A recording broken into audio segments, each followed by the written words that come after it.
We're up to number 2 on my favorite famously haunted filming locations, places that have a huge history worth celebrating for both being a place where great films have been shot and places that are intensely haunted more and more as we get up this list. And we're up to number 2.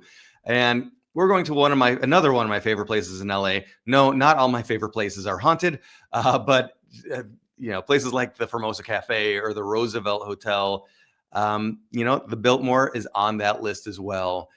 Number 1 is not exactly one of my favorite places, but you'll have to tune in on Halloween for that one. The Biltmore Hotel is over 100 years old, and again, it's just such a wonderful place to visit, whether you're staying there or just popping in to have a drink at the bar and wander the grounds. It is a beautiful, beautiful location, and it's a place I love so much that I've already done a video on this. So this video will be an addendum, in addition to watch the other video first. If you haven't seen it yet, I'll link to it at the end. The link is in the description. In that video, I cover the main ghost stories as well as the most famous films that are shot there, like Ghostbusters, of course, that's the top one, but also Beverly Hills Cop, as well as some of my favorite sitcoms like New Girl and The Good Place. In this video, we'll cover a whole bunch of other movies that have shot at this location, and also we'll talk about some other spooky stories that I haven't yet covered. This countdown is done in conjunction with the International Screenwriters Association, a place that I've been very happy to say is my day job, my work in and out all the time.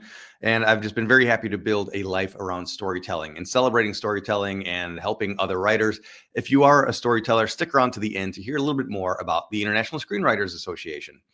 To kick this one off, let's just start with one of the great movie watches of any October, and that is John Carpenter's They Live. I have come here to chew bubblegum and kick ass, and I'm all out of bubblegum. That dark horror comedy alien invasion film.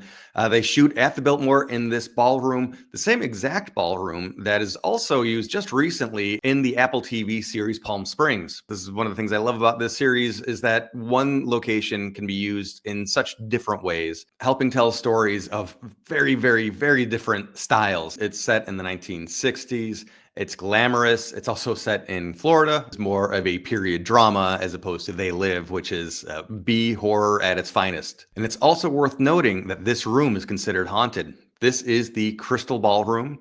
People have seen an apparition of a man in a tuxedo with a beard, and strangely, a little girl has appeared in photographs taken in this room. One of the most famous films in recent history is the movie Oppenheimer, and they shot at the Biltmore using it as 2 different locations. We see the main lobby here, which now is considered the back lobby, and this is the room that most films and TV shows use excessively. It's kind of funny in Oppenheimer that you never really see the full picture of this room. Maybe because it's too iconic, maybe because it's too visually stunning, and it's not what Christopher Nolan wanted in this moment. But usually when films shoot here, they show the whole room because it is so breathtaking. But they also shoot in the bar, which again, when I'm there on location and when I'm talking to employees, everybody always talks about the bar area being the most haunted. I talked about this before, but I do want to bring it up again because so many other people talk about different floors being haunted, the elevators, and we will get into that in this video as well.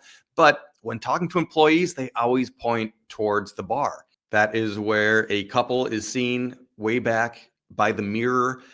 They linger until closing time when the bartender goes back there to tell them it's time to go. They vanish right before they are reached. So maybe the haunting isn't as extreme or as memorable as many other hauntings around the building, but that might be just the most common, the most regularly happening haunting. And I do love that we get to see this room here in a very, very serious scene in the movie Oppenheimer, because this is also used in one of my other favorite sitcoms. Once again, you can't get very much different in the types of storytelling that's happening. Feels weird as there's nobody else in the bar dancing. We're setting the tone, Frank. We will lead and others will follow. Where this one location is used by 2 very, very different types of films. And in both instances, you really do see the whole room all the way down to where the back mirror is where this ghostly couple is seen.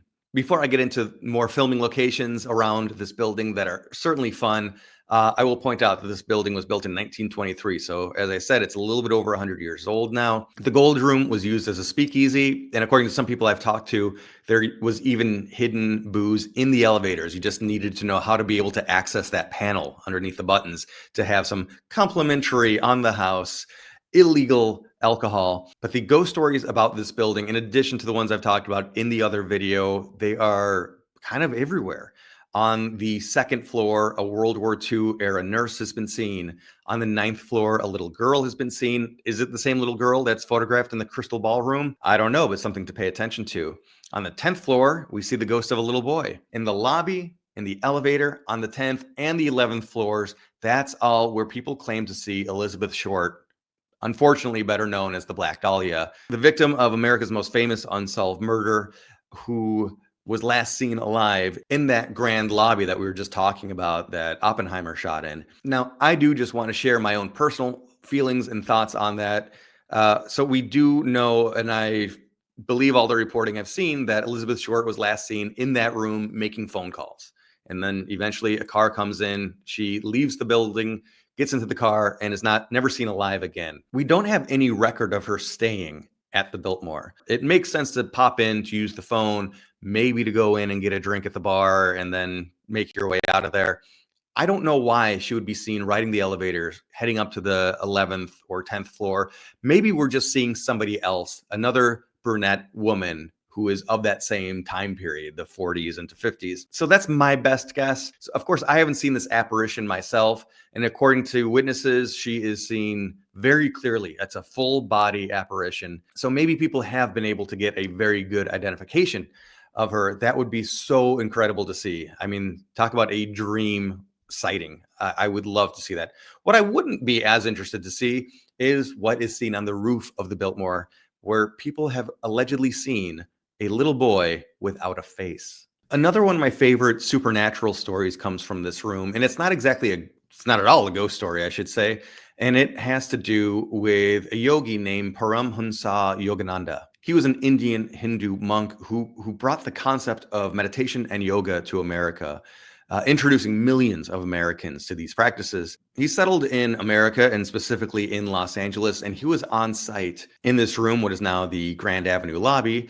It's where they held a banquet. Yogananda spoke of India and America, their contributions to world peace and human progress, and their future cooperation, expressing hope for a united world that would combine the best qualities of an efficient America and a spiritual India. After reciting a poem, he slumped to the floor. His disciples described this as simply the yogi's consciousness leaving his body. He also had premonitions that his end was coming soon and that he was going to transition to the next plane of existence. And this was simply a manifestation of those premonitions coming true. For his followers, this room is still considered very significantly important, spiritually important, hallowed ground. And now for something completely different. The sight of the immortal checking in should be enough of a distraction to get us through the lobby. If you watch the previous episode, I talk about the Tick, how they had used Hollywood Forever Cemetery for an episode. When I was gathering clips from that episode for my previous video, I was able to see that they used the limo entrance to the Biltmore Hotel in that very same episode. This is something I've never seen reported anywhere else, so I was super happy to stumble across it. It's always very easy to identify the Biltmore when you see those spired columns inside. It's very iconic, very striking. And again, that's to me a big identifier, but you could really clearly tell that this is that entrance. The same entrance that's used in Wedding Crashers and Chinatown, and another movie I'll bring up right now, The Sting. RIP to Robert Redford, who we lost just recently. It's always fun talking about 1973's The Sting when you're talking about filming locations, because they shot on location in Los Angeles and Chicago quite a bit. We have everything from some gritty parts of Chicago with trains and the L trains in the loop to the Biltmore Hotel and even the merry-go-round at Santa Monica Pier. Of course, you don't know that we're at Santa Monica Pier here. You think you're in Chicago the whole time, but they did a lot of Los Angeles shooting in addition to Chicago shooting.